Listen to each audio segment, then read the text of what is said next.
Halo, Halo, kembali lagi di ruang ngobrol kali ini kaosnya kebetulan kebetulan sama. yes, jarang-jarang kita barengan biru-biru gini. Soalnya Mas Bagas, anu, sing kaosku yang merah itu yang kita pakai di ruang di Paripiko, Paripeko. Nanti dia diupload. pakai Super Robot, Itu, aku pakai Kamen Rider Showa. nanti diupload ya videonya. Yes, Kita masih menanti masternya dari Paripeko. yes, event Paripiko. Oke, ini Oke, bahas kita akan bahas telat sih, tapi setelah 2 mingguan lah. kami kan nggak bahas serialnya aja, Nah, gitu loh. Serialnya di Netflix udah selesai, Ultraman season 3. jadi Tadinya agak males nonton. karena season 2 begitu ya. Jadi konten ini tuh akan ngecover kenapa serial Ultraman Netflix dari season 1, season 2, season 3 jadinya begitu. Dan season 3 di luar dugaan, season 1 standar aja. Standar. Ya standar lah. Karena Ultraman komiknya itu juga awal-awalnya standar. Ya, ya. Keren ya, keren. Tapi kemudian ketika nonton sudah baca komiknya jadi tidak dapat apa-apa kecuali kekerenan pertarungannya ya. Nah, season 2 itu udah mulai. Season 2 itu kan tentang Taro aja sebenarnya. Taro aja. Tapi isinya sama sekali tidak ada di komik. Maksudnya jadi intinya adalah mirip. ya, tapi bagaimana Taro mendapat itu kira-kira begitu. ya, Tapi kemudian karakterisasi Taro ya ada temennya Taro yang membuat Taro menjadi seperti itu nggak ada. Karena memang itu tentang drugs ya. Jadi di Netflix kayaknya nggak boleh kayak gitu. Dan akan melibatkan secara besar Leo dan Astra. Betul. Makanya dipotong. Dan pertarungannya itu sebenarnya di New York. Di New York. Karena itu Battle of New York-nya kayak Avengers pertama. Yang jadi, melawan Loki itu. Nanti mungkin akan kita bahas arc di komiknya seperti apa dalamnya, tapi kita akan fokus membahas kenapa serial Netflix-nya memilih jalan ini. Ya. Sederhananya, serial Netflix-nya tuh memilih untuk menjadi lebih shonen. Ya, betul. Betul, unsur Power Ranger-nya ada, unsur shonen, komik shonennya kental. Karena komiknya itu berat. Politik banget teman-teman. Dan politiknya tuh keluar angkasa, maksudnya level kosmik. Kalau di Netflix-nya emang bumi aja. Ya, disinggungnya sama Edo di belakang ya, betul, doang. Iya, betul. Kan kita nggak ngerti kan, nggak ngerti. Oh kenapa kalau di komik itu jauh-jauh lebih kompleks anunya, apa namanya, politiknya. Ini volume terbaru ya, Riz? Dan ada Astra dan Leo di sini dihilangkan karena Astra dan Leo kalau akan dimasukkan, pertama manjangin durasi, kedua filosofinya mereka itu adalah alien. Murni alien. Ultraman. Betul, di antara Ultraman dan menjadi agen rahasianya Star Council. Star Council. Star Council. Council. Gitu. Jadi ya maksudnya di sini tuh jadi kayak bukan kayak Star Wars ya, tapi ya kayak Star Trek, Star Wars gitulah kalau yang di sini gitu. Tapi emang bagus banget tapi berat susah kalau bisa tapi mungkin akan membosankan karena ada 1-2 volume itu yang isinya narasi doang. Iya, betul. Nah, sedangkan mereka tuh kalau menurutku Mas ya, Ultraman Netflix tuh mereka dari season 2 itu mereka akhirnya paham. Oh, yang disukai orang-orang penontonnya tuh gimana sih? Penontonnya tuh gimana, seperti apa, ekspektasinya apa? Ekspektasinya sweet. Ya, adegan fight. Fightnya bagus banget. Season 3 tuh keren ngelawan banget. Zeton tuh ya. Spirit shonennya dapat nyampe. Kita sebagai penggemar Sentai, penggemar Tokusatsu itu nonton tuh keren. Jadi makanya meskipun diubah, tapi kayaknya mangakanya ini si Shimizu sama Shimoguchi ini mengawal banget nih agar core ceritanya masih ada, tapi memang disederhanakan kayak Rena ternyata alien. Itu kan kalau di sini tuh kompleks banget. Kompleks banget kenapa dia begitu.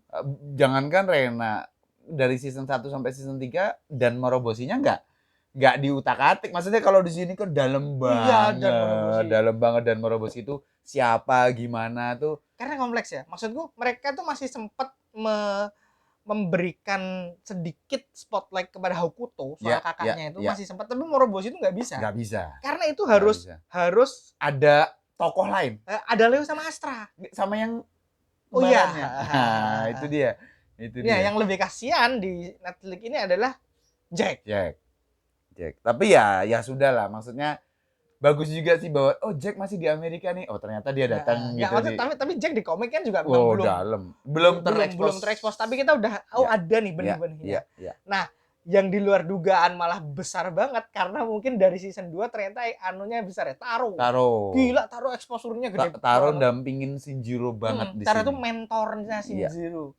Sebagai orang yang lebih dulu orang lebih dewasa dan dia tuh di sini pintar ya. Dan ini Riz, ini garis besarnya teman-teman pada saat aku nonton duluan ya, nyelesain duluan ketimbang Daris nonton. Garis merah atau benang merah atau garis besarnya adalah kejeniusan tim Ultraman Netflix ini mendekatkan sedekat mungkin dengan serial Showa-nya. Iya.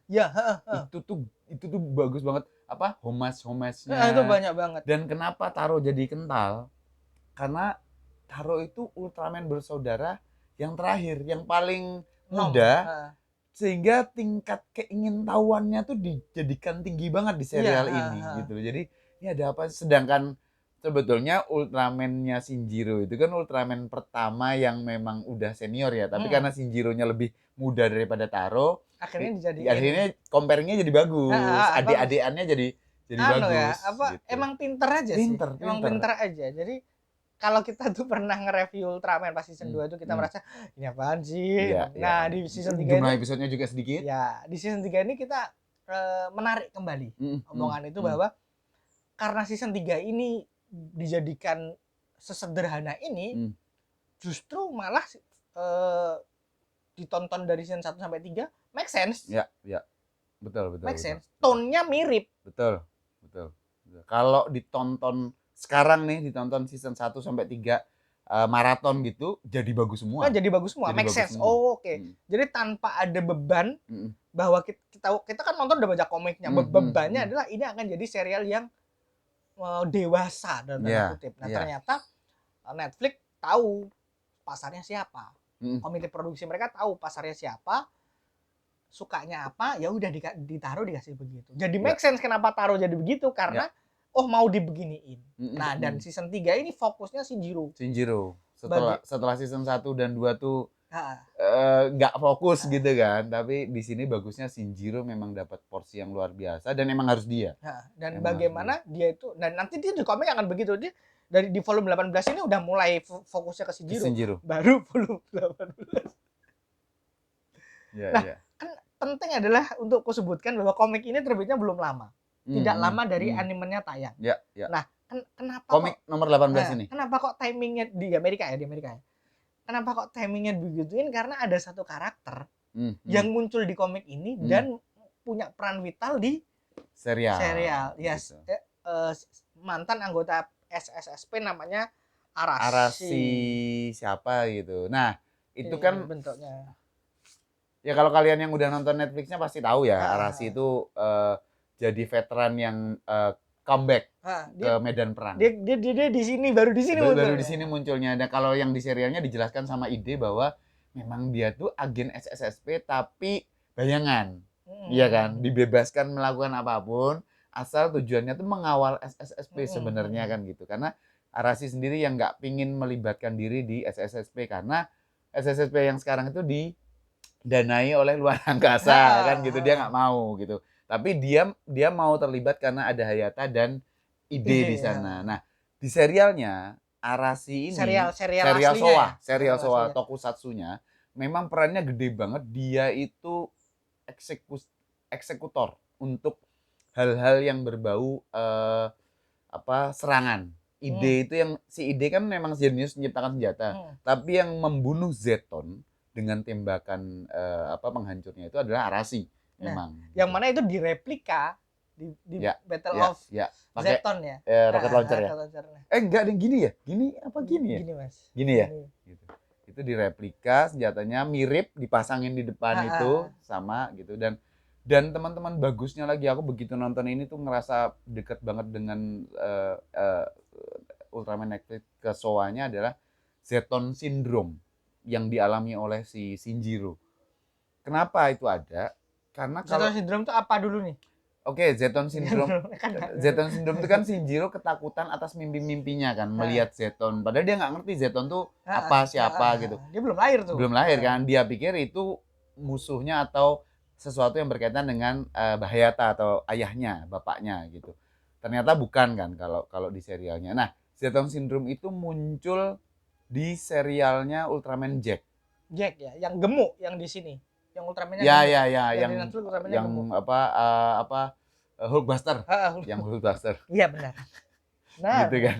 Gitu. Jadi Jack Hideki Go itu di Ultraman Jack sebagai Ultraman Jack itu juga mengalami mimpi yang sama, tapi bedanya dia melihat Ultraman seniornya dia itu mati oleh Zeton. Sehingga dia nggak berani, dia takut mati. Kalau aku kan nggak, Ultraman aja nggak bisa nih ngalahin Zeton. Aku nggak boleh ngelawan Zeton, aku nggak berani. Akhirnya itu menimbulkan dia nggak bisa berubah, teman-teman. Pas dia pose berubah gitu, Jack ini nggak bisa berubah karena saking takutnya. Nah, sampai ada satu kejadian di mana dia berhasil ngelawan ketakutannya itu karena harus menyelamatkan 2 orang, satu cewek dan satu anak kecil gitu di stadion gitu. Akhirnya dia melawan Zeton langsung bersamaan dengan musuh terakhirnya Bato Seijin, sebenarnya Bat Seijin, alien kelelawar sebenarnya itu. Nah, dua-duanya langsung dilawan gitu dan dua-duanya selesai. Ya ini sebenarnya kalau Showa ya akal-akalan aja. Di episode terakhir biasa aja kayak gitu, musuhnya langsung kalah seketika gitu. Tapi format ketakutan akan Zeton ini memang luar biasa bagus. Kenapa? Karena kalau kalian juga udah nonton Shin Ultraman, itu Zeton tuh memang makhluk penghancur yang luar biasa. Gila-gilaan. Di Ultraman Next Generation jadi bahan bulian aja. Dipukul-pukulin gitu. Tapi Zeton ini emang gila sekuat itu. Ada kesengajaan kalau ngelihat Shin Ultraman ya, bahwa bagaimana Zetonnya ditampilkan sebagai senjata. Ya. Kan mirip ya. Betul. Kan mirip. Betul. Shin Ultraman kan begitu. Betul. Jadi boleh ku bilang bahwa film serial ini tuh dibuat dengan penuh cinta. Betul. Aku juga nge-WhatsApp ke dia pas habis aku nonton itu bahwa aku bilang, Riz, ada irisannya ke Shin Ultraman bukan soal universe-nya ya, tapi soal bagaimana bumi itu mengejawantahkan Ultraman sebagai sosok kami atau dewa gitu, dewa pelindung yang disembah benar-benar maksudnya. Nah, itu yang membuat ras alien lain merasa jangan gitu. Gitu ini aslinya begitu. Ini nggak boleh. Caranya aja sih Star Council tuh yang kalian tuh jangan mendewakan Ultraman. Iya. Akan kami buktikan bagi alien-alien itu akan kami buktikan bahwa Ultraman itu jahat juga kok. Nah, akhirnya ada framing, ada apa segala macam gitu. Dan agak nggak masuk akal sebenarnya. Itu kan ada bolong-bolongnya di situ. Tapi nyaris seketika itu hal-hal yang bolong segala macam itu kayak tertutup gitu aja sih dengan delivery yang oke. Buat Mas Bagas yang dekat dengan Ultraman, Mas Bagas merasa itu. Buatku yang tidak terlalu nonton Ultraman ya, yang dulu-dulu banget terutama. Aku merasa tekanan bagusnya adalah di adegan aksi dan pamer sweet dan monster-monsternya yang keren-keren. Betul. Kalau nggak tahu ini sengaja tuh nggak tahu ya. Pengisi suaranya sing namanya nggak disebut di series. Ya? Kurang ajar, Valkyra namanya. Enggak disebut loh. Kalau nggak salah musuhnya Taro itu musuh terakhirnya Taro di episode terakhirnya Ultraman Taro Tokusatsu, tapi swap gender. Nah, di sini jadi cewek. Nah, seiyunya itu Miyuki Sawashiro. Itu kan menyenangkan didengar. Dan cuma di sini kan jadi jauh lebih bitchy dibanding komiknya. Iya. Nah, makanya elemen-elemen begitu yang itu kesannya tuh shonen banget. Jadi ketika mindset tontonnya itu diubah menjadi sebuah tontonan tokusatsu biasa, ini jadi bagus banget. Tapi kalau mindsetnya adalah ingin mendapatkan sesuatu yang lebih ya, kayak aku pengen nonton cerita dewasa ya nggak dapat. Itu kalau kalian ingat lagi di serial itu kan Seijinnya siapa sih yang berubah-berubah itu? Yang bukan itu kan Zarab ya? Zarab. Ya Zarabnya juga bagus sesuai kan Zarabnya. Ya, itu kocak banget. Kocak banget sih gitu. Dan nggak cuma satu kan, bagus kan gitu. Tapi yang itu aku atasannya Mephilas. Nah, yang dilakukan Mephilas itu kan sebenarnya cukup beberapa kali, bukan cukup sering, tapi beberapa kali kita lihat di serial Showa di mana ada crucifix itu di Ultraman-nya disalib gitu. Terus ditaruh ada juga kan itu. Ada juga di Ace ada juga, terus kemudian di movie-nya Mebius ada juga. Hokuto, Ace itu Hokuto. Nah, Mebius ada gitu. Jadi menyenangkan. Menyenangkan. Hal-hal semacam itu tuh wah keren. Agak sengaja juga makainya Mephilas dan Zarab. Ya. Karena di scene Ultraman ya makainya Mephilas dan Zarab juga. betul, Jadi memang aku merasa film ini serial itu didesain memang untuk menggemar Ultraman aja. Namanya Mephisto. Ya, Mephisto di sini. Kalau ya nggak apa-apa sih, emang ada dua nama itu, tapi intinya kan manipulatif. Intinya kan Mephilas itu seperti itu gitu. Jadi wah bagus lah. Akhirnya kami puas ya. Iya. Kami puas. Soal ini gimana Riz menurutmu? Wujud terakhirnya Shinjiro. bagus. Asik ya, kayak asik keluar ya. Cangkang gitu ya. Gitu, tapi jadi, itu kan udah di nganu Mas ya, udah di apa? Ya itu begonya adalah kita nggak dapat apa-apa dari situ. Dalam artian ya itu ada Yapol ya, menyiapkan sesuatu. Cuman kan nggak ada elaborasinya. Itu jadi begitu. Gitu. Akhirnya bisa nih kata Yapol. Gara-gara itu. Itu aneh aja sih.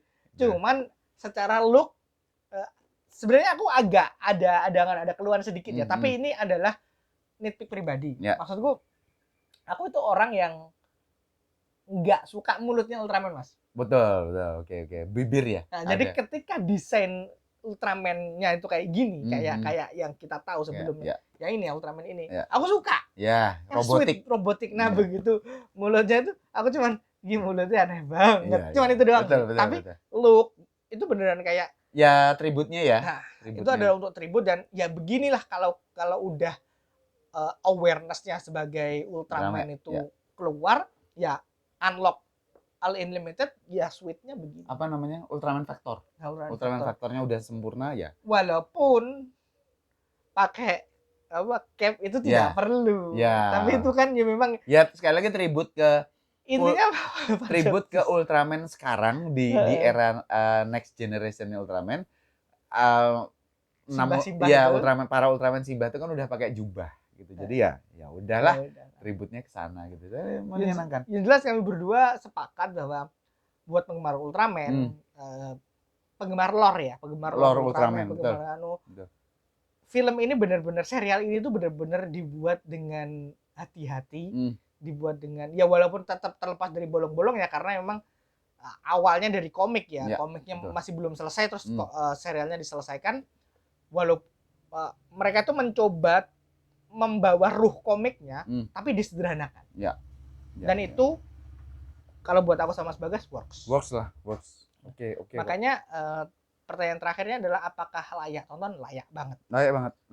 Apalagi kalau buat kalian yang belum pernah nonton atau mungkin punya pesimisme gitu, tonton aja maraton. Itu bakal kerasa banget, enak banget di sana. Mindsetnya pakai mindset shonen nontonnya, akan lebih enak ditonton. Betul. Oke, itu aja kali ya untuk Ultraman Netflix. Ya kayaknya aku juga pengen nonton ulang sih. Dari awal kayaknya bakal nemuin hal-hal yang menarik. Oh iya, siapa? Rena. Si idol itu kalau di komik berubahnya pakai jam, tapi di serial dia pakai. Tapi mirip, begonya mirip. Mirip begonya mirip. Dia berubah seenaknya sendiri. Cuman bentuknya kalau di serial itu lebih terlihat memang Ultra Mother. Kalau di sini nggak sedekat itu dengan. Di sini tuh lebih original. Lebih original gitu. Nah, yang lucu adalah aku nambahin dikit ya. Yang lucu itu adalah memang kelakuannya Rena itu tolol ya. Nah, kalau di sini tuh cuman cerita yang ada di balik Rena di komik itu jauh lebih dalam. Ini gara-gara ngomongin Rena, nambah dikit lagi teman-teman. Betapa aku sangat suka di season 3-nya Netflix ini kita diperlihatkan setelah Hayata nggak bisa lagi jadi Ultraman setelah Zeton selesai segala macam, dia tuh ngapain? Karena dia ternyata dia nolongin korban-korban yang pada saat dia bertarung gitu ya, di rumah sakit kemudian macam-macam itu, jadi dia merasa bersalah kan. Terus kemudian dia itu sentuhan yang sangat bagus sih. Itu bagus. Padahal kalau di Tokusatsunya mereka tuh benar-benar bertarungnya sama kayak di Netflixnya di sekitar gedung utamanya SSSP. Itu kan nggak ada pemukiman teman-teman di situ. Jadi agak aneh sebenarnya. Ya cuman kan itu penekanan aja kan. Dan untuk benang merah ke Rena kan. Kalau di sini kan nggak ada gitu. Karena originnya Rena itu beda. Tapi sama. Beda tapi sama. Kenapa kalau itu? Ya udah nanti kita bahas. Yang menarik sebenarnya bapaknya Rena ya. Bapaknya Rena tuh menarik banget untuk dibahas. Thank you teman-teman, sampai ketemu lagi di obrolan Tokusatsu. Jangan lupa subscribe, like, share, komen tentang Ultraman atau Tokusatsu atau apapun yang kalian inginkan kami untuk bahas. Kalau emang bisa, kami ngerti, kita nanti antrikan untuk dibahas. Thank you. Bye.